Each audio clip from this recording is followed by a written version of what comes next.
नमस्कार मंडळी, स्वागत आहे तुमचं माझ्या या लॉंग व्हिडिओमध्ये. तर उद्या आहे मकर संक्रांती आणि या वर्षातील पहिलाच सण आहे हा. माझ्याकडून आणि माझ्या परिवाराकडून तुम्हाला संक्रांतीच्या खूप साऱ्या शुभेच्छा. तिळगुळ घ्या आणि गोड गोड बोला.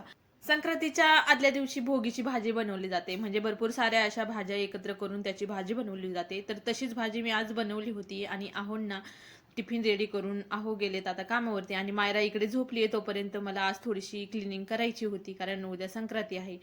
वर्षातील पहिलाच सण असल्यामुळे म्हटलं थोडंसं क्लिनिंग करून येताना मी हा फ्रीज एकदम छान असा क्लीन करून आणला होता. वरच्या वरती फक्त मी थोडीशी क्लिनिंग करणार होती. डीप क्लिनिंग काय करायची मला सध्या गरज नव्हती, कारण शिफ्टिंगच्या वेळेस भरपूर छान असं क्लीन करून आणला होता हा फ्रीज मी. त्याच्यामध्ये कागद वगैरे मी टाकत असते, त्याच्यामुळे माझा फ्रीज भरपूर दिवस आहे तसा राहतो. मला जास्त क्लिनिंगची गरज पण पडत नाही. माझ्या झोपली तोपर्यंत माझे भरपूर काही कामं झालेले आहेत. सध्या माझा स्वयंपाक झालाय, किचन भांडे पण मी करून कंप्लीट केलाय. आता मायरा उठली की मग आमच्या दोघींचा नाश्ता होतो आणि त्यानंतर बाकीचे जे काही कामं असतात ते होत असतात.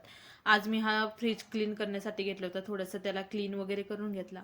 सगळ्या गोष्टी मी भाजीपाला वगैरे जो असतो तो व्यवस्थित असा ठेवत असते, त्याच्यामुळं जास्त काही खराब माझा फ्रीज होत नाही. आधी ज्या रूम मध्ये राहत होतं तर तिथे पाण्याचा खूपच प्रॉब्लेम होता आणि भरपूर सारे अशी झुरळं पण व्हायचे. तिथे खूप वैताग यायचा, सारखी क्लिनिंग करावं लागायची. इथं पण असं झालंय की आगीतून निघून फुपाट्यात पडल्यासारखं, कारण इथं झुरळ किंवा पाली वगैरे काही नाही, पण धूळ धूळ म्हणजे एवढी आहे या एरियामध्ये की आज जर आपण घर क्लीन केलं सकाळी तर संध्याकाळपर्यंत पायाला माती लागल एवढी सारी धूळ या रूम मध्ये साचली जाते. त्यामुळे आठवड्यातून एकदा तरी मी अशी थोडीशी क्लिनिंग वगैरे करतच असते. आता फ्रीज तर माझा ओके झालाय, मी क्लीन केलाय थोडासा वरवरतीने. मायरा उठत नाही तोपर्यंत माझी बरेच कामं मी आता कव्हर करते. फ्रीज तर ओके झालंय कम्प्लीट करून. आता ही मांडणी जी आहे तर ती थोडीशी क्लीन करून घेते. नंतर जे डबे वगैरे आहेत ते पण मला थोडेसे पुसून वगैरे काढायचे. त्याच्यावरती हे पाहतो मला धूळ दिसत असेल वरती वरती, कशी बोट वगैरे छापलेली दिसतात. ते एवढी सारी धूळ असते इथं की बस. ही रॅक पण मी क्लीन करून घेतली आणि डबे पण पूर्णपणे माझे क्लिनिंग करून झालेत. आणि आता किचनच्या खाली जो फ्लोअर असतो, जो कप्पा असतो, तर तोही मला क्लीन करायचा आहे. या सगळ्या गोष्टी मी क्लीन वगैरे करून घेतल्या आणि माझी तयारी झाली. आता संक्रांतीसाठी माझं घर एकदम फ्रेश झाले.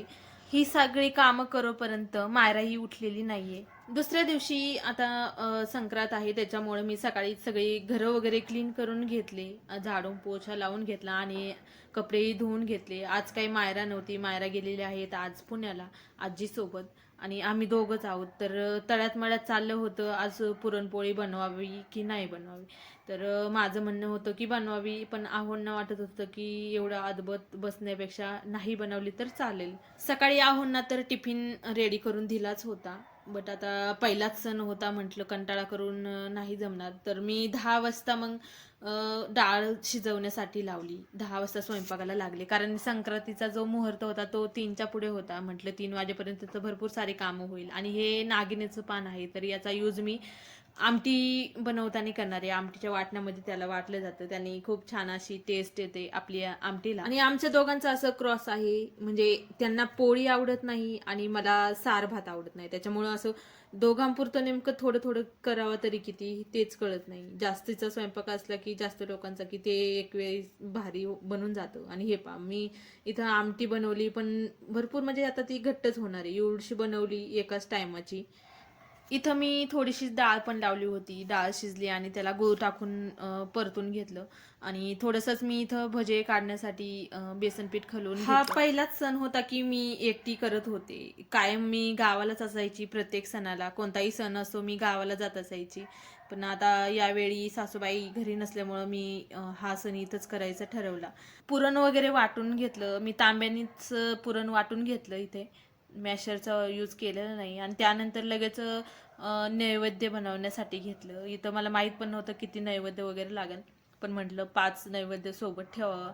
इथं भजे वगैरे सगळं म्हणजे सगळ्या गोष्टी माझ्या झाल्या होत्या स्वयंपाक करून. ववसा वगैरे असतो तर त्याची तयारी आम्ही दोघांनी रात्रीच केली होती. यांना हेल्पला घेतलं होतं आणि तेही मला हेल्प करू लागले. तर नैवेद्य वगैरे झाल्याच्या नंतर मी 2-3 पोळ्या पण बनवून घेतल्या आणि त्यानंतर रेडी झाले मस्त अशी. आणि इथं मला हे जे काय आहे ते खण वगैरे पुंजणं तर हे मी पहिल्यांदाच करत होते. याआधी आम्ही काय असं पाटावर वगैरे मांडून करत नव्हतो, पण आता काळानुसार बदलावं लागतं ते तसं काहीसं म्हणून मी खण वगैरे असे पुंजण्यासाठी पाटावरती फुले वगैरे आणली होती गावावरून काल, तर ते मांडले त्याच्यावरती. आणि ववसा जो बनवून ठेवला होता रात्री, तर त्याच्यामध्ये तीळ ॲड करायचे राहिले होते, तर ते तीळ वगैरे ॲड केले आणि मस्त असं जे ववसाचं सामान होतं तर ते मिक्स वगैरे करून घेतले. स्वतःला हळदी कुंकू लावलं, सर्व खणांना पण हळदी कुंकू लावलं आणि जे वाण होते तयार केलेलं सगळं काही मिक्स केलेलं तर ते ह्याच्यामध्ये भरून मस्त असे सुगडे तयार केले. त्या सगळ्या सुगड्यांचं मी पूजन वगैरे केलं पाटावरती ठेवून. ही अशी पद्धत काय आमच्या इकडं म्हणजे वापरली जात नाही, पण मी पहिल्यांदाच हे सगळं काही करत होते यूट्यूबवरती पाहून. आमच्या इकडे फक्त देवापुढे खण वगैरे भरून त्याची पूजा वगैरे केली जाते सिंपल अशी. तर तेवढंच मला माहीत होतं, पण हे फर्स्ट टाईम मी हे सगळं गोष्टी करत होते.